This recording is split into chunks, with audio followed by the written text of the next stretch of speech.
रोहन और आशी एक ही कॉलेज में एक साथ एक ही क्लास में पढ़ते थे।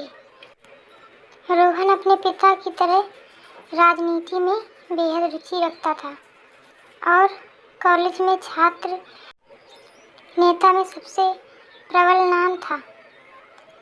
उसके पिता देश के केंद्र सरकार से मंत्रिमंडल में उच्च स्थान रखते थे। रोहन जितना अधिक नेता नगरी में प्रबल था, उतना ही वो लड़कियों का दिल जीतने में भी माहिर था। उसकी छवि पूरे कॉलेज में बेहद उत्तीर्ण पद पर रही। वो पढ़ाई के साथ खेल में भी अव्वल रहा। जब भी किसी भी शख्स को कॉलेज में कोई भी मुसीबत से सामना करना पड़ता, उसका हल मात्र रोहन को पता होता। रोहन का दिल नेता नगरी के अलावा किसी अन्य पर भी केंद्रित था। उस केंद्र का नाम आशी था। आशी बला की खूबसूरत थी। वो अंग्रेजी डिक्शनरी में ब्यूटीफुल शब्द का सबसे प्रमुख व्याख्यान करती थी। शर्मीले स्वभाव की भोली सी सूरत ओढ़े आशी प्रेम की एक अलग प्रस्तुति पेश करती थी जो बेहद प्यारी थी। आशी मन ही मन रोहन को चाहती थी, लेकिन वह कह नहीं पाती थी क्योंकि उसे यह डर था कि कहीं रोहन मना न कर दे, क्योंकि रोहन बहुत अमीर घर से रिश्ता रखता था, तो वहीं आशी एक सामान्य परिवार की बेटी थी। एक दिन आशी कॉलेज से घर की ओर जा रही थी। रास्ते में उसे रोहन मिला। दोनों की नज़रें एक दूसरे को देखने लगीं, जैसे कई जन्मों की बात कर रहे हों।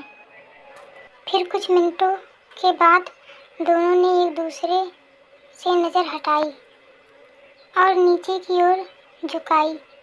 रोहन बाइक पर अलग दिशा की ओर निकल रहा था, तो वहीं आशी अलग दिशा। दोनों एक दूसरे से काफ़ी दूर हो गए थे। तभी आशी को कुछ लोग छेड़ने लगे जो कॉलेज के ही थे। आशी काफ़ी घबरा गई और वहाँ से तेज रफ्तार में दौड़ने लगी। रोहन को अचानक से आशी के पास कोई काम याद आ गया। वह मुड़ा और अपनी बाइक की तेज़ी से आशी की तरफ, लेकिन वह अचंभित रह गया जब देखा कि आशी वहाँ मौजूद नहीं थी। रोहन को वही लड़के दिखे। रोहन को उन्हें देखकर यह आभास हो गया था कि आशी के साथ कुछ हरकत कर रहे होंगे ज़रूर। वह वहीं रुका रहा और उन लड़कों से बात करके उन सभी को भेज दिया।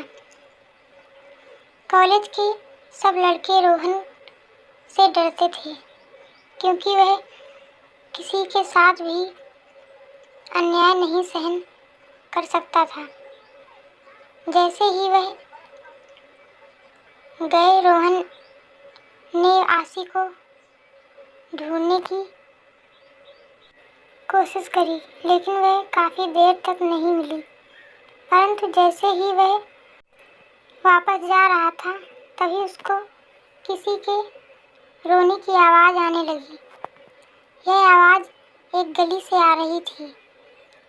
रोहन ने उस गली की तरफ मुड़कर देखा तो आशी को पाया। आशी काफ़ी भयभीत थी। रोहन ने उसे अपनी बाहों में ले लिया और उसे भरोसा दिलाया कि वह उसे कुछ नहीं होने देगा। समय बीतने लगा और दोनों के प्रेम को अब नए रिश्ते की डोर में बांधने की बातें होने लगी। आशी और रोहन दोनों का विवाह पक्का हुआ। आशी ने बताया वह अनाथ है, उसका कोई नहीं, वह अकेली रहती है घर पर। इस पर कईयों ने रोहन के घर से आपत्ति जताई, लेकिन रोहन का आशी के प्रति प्यार देखकर वह शादी कराने को राजी हो गए। उनकी जोर शोर में शादी संपन्न हुई। दोनों एक दूसरे के साथ बेहद खुश थे। 23 फरवरी इस तारीख का प्लान बनाकर दोनों अपना हनीमून मनाने हिमाचल प्रदेश के शहर कसौली पहुँचे। कसौली के प्रसिद्ध रेस्टोरेंट कसौली पैराडाइज में अपने प्यार भरे क्षण बिताने के लिए वे वहाँ के मैनेजर से एक कमरा लेते हैं। रोहन ने आशी को कमरा चुनने को कहा। वह रेस्टोरेंट 5 मंजिला था। आशी ने सुझाव दिया कि कमरा तीसरे मंजिल पर ही लेंगे। ऐसा उसने इसलिए कहा था क्योंकि रेस्टोरेंट के तीसरे मंजिल से पहाड़ों का बेहद मनमोहक दृश्य नजर आता था। इसी कारण तीसरी मंजिल के कमरे महंगे भी होते थे और जल्दी फुल भी हो जाते थे। मैनेजर ने उन्हें 405 नंबर की चाबी दी और वेटर को बुलाया ताकि वह सामान लेकर जा सके। लेकिन आशी उस मैनेजर से जिद करते हुए कहने लगी कि उसे 203 नंबर की चाबी चाहिए। मैनेजर ने उन्हें मना किया और कहा कि वह कमरा अभी रिनोवेशन होना है, लेकिन आशी बार बार वही कमरा खुलवाने के लिए बोलती रही। रोहन भी आशी के प्यार में उसकी जिद को पूरी करने के लिए मैनेजर से गुजारिश करने लगा कमरा खुलवाने को। शुरू में तो मैनेजर नहीं माना, अंत में उसे भी मानना पड़ा क्योंकि रोहन ने ज़्यादा पैसे देने का वायदा किया था। दोनों कमरे में एक दूसरे को निहार रहे थे, साथ ही साथ पहाड़ों को भी, जो कसौली की खूबसूरती को बखूबी दर्शा रहे थे।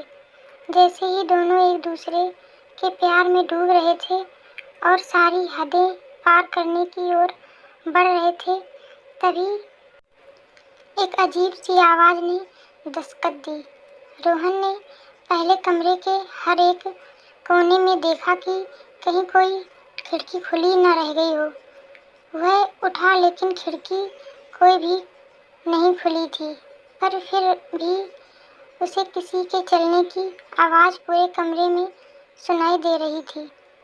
वह डर के मारे बेड पर मुड़कर देखने लगा, लेकिन वह देखकर अचंभित रह गया।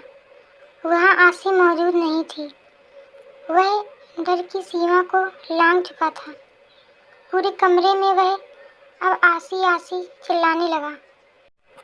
कमरे के बाहर जाने की कोशिश करता, लेकिन कमरा मानो किसी ने बाहर से बंद कर दिया हो।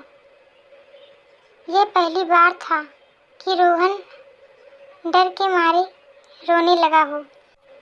अचानक से उसे कमरे के बाथरूम से पानी टपकने की आवाज़ आती है।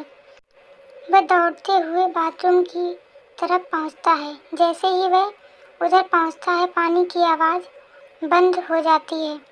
रोहन, जानू कहाँ ढूंढ रहे हो मुझे? आओ मेरे पास। आशी की आवाज़। रोहन देखता है कि आशी बालकनी में खड़ी हुई होती है। जैसे ही रोहन डर के मारे उससे लिपटने के लिए बढ़ता है, आसी एकदम से गायब हो जाती है और रोहन पहाड़ से नीचे गिर जाता है। उसकी मौत हो जाती है। अगले दिन उसकी लाश पहाड़ से बरामद होती है। इंस्पेक्टर बहादुर सिंह को तहकीकात करने की जिम्मेदारी मिलती है। उस लाश के पोस्टमार्टम रिपोर्ट के मुताबिक रोहन की मौत से पहले उसकी धड़कन काफ़ी तेज चल रही होती है। इंस्पेक्टर आशी को ढूंढने की कोशिश करता है, लेकिन उन्हें आशी का कहीं पता नहीं चलता। मैनेजर से इंस्पेक्टर सीसीटीवी कैमरे की फुटेज मांगता है, परंतु वह रिकॉर्डिंग देखकर परेशान हो जाता है। सीसीटीवी कैमरे में आशी की कोई फोटो नहीं दिख रही होती। इंस्पेक्टर को यह मैनेजर की चाल लगती है। इंस्पेक्टर रोहन के घर पर उसकी मौत की खबर लेकर पहुंचता है। सभी परिवार वाले आहत हो जाते हैं।